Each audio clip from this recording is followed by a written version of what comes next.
ابن بطوطہ اپنے سفر نامہ میں لکھتا ہے، جب میں چین میں تھا تو میں نے سنا یہاں ایک بوڑھا شخص رہتا ہے جو 200 برس کا ہے، نہ کھاتا ہے نہ پیتا ہے، نہ قضائے حاجت کو جاتا ہے۔ وہ شہر کے باہر ایک غار میں رہتا ہے اور اس میں عبادت کرتا ہے۔ میں غار کی جانب چلا گیا۔ میں نے دیکھا وہ غار کے دروازے پر بیٹھا ہوا ہے۔ وہ دبلا پتلا تھا، رنگ نہایت سرخ تھا، عبادت کے نشان اس کے چہرہ سے ظاہر تھے۔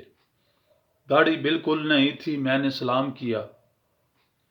اس نے میرا ہاتھ پکڑ لیا اور سونگ کر ترجمان سے کہا، یہ شخص دنیا کے دوسرے کنارے کا ہے، ہم اس کنارہ کے ہیں۔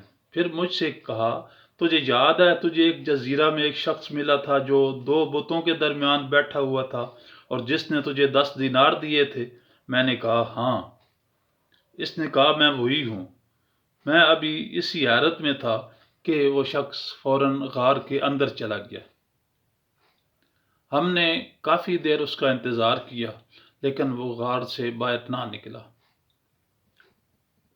پھر ہم بھی غار کے اندر چلے گئے، لیکن اندر ہم جب گئے تو ہمیں کوئی بندہ نظر نہ آیا۔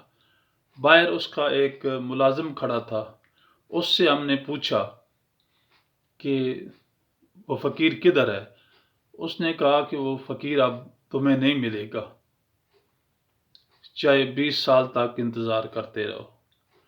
اس کا ذکر آ کر میں نے شہر کے قاضی سے کیا۔ شہر کا قاضی مسلمان تھا، وہ علاقہ مسلمانوں کا تھا۔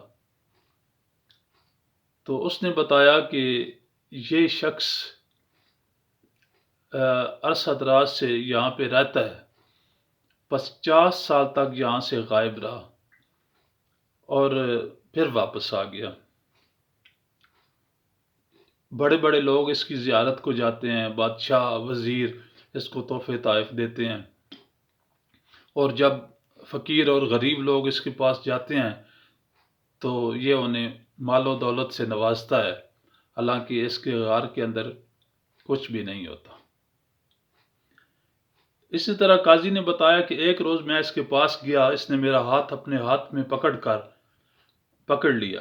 مجھے یہ نظر آیا کہ میں ایک بڑے عالیشان محل میں کھڑا ہوں۔ اس میں ایک تخت پر فقیر بیٹھا ہوا ہے، اس کے سر پر تاج ہے اور خوبصورت لونڈیاں اس کے دونوں طرف کھڑی ہیں۔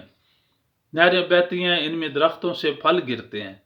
ایک سیب میں نے اٹھا لیا اور میں نے کھانا چاہا تو اتنے میں درویش نے میرا ہاتھ چھوڑ دیا اور میں نے دیکھا کہ میں فقیر کے سامنے کھڑا ہوں اور فقیر ہنس رہا ہے اور میری پریشانی سے لطف اندوز ہو رہا ہے۔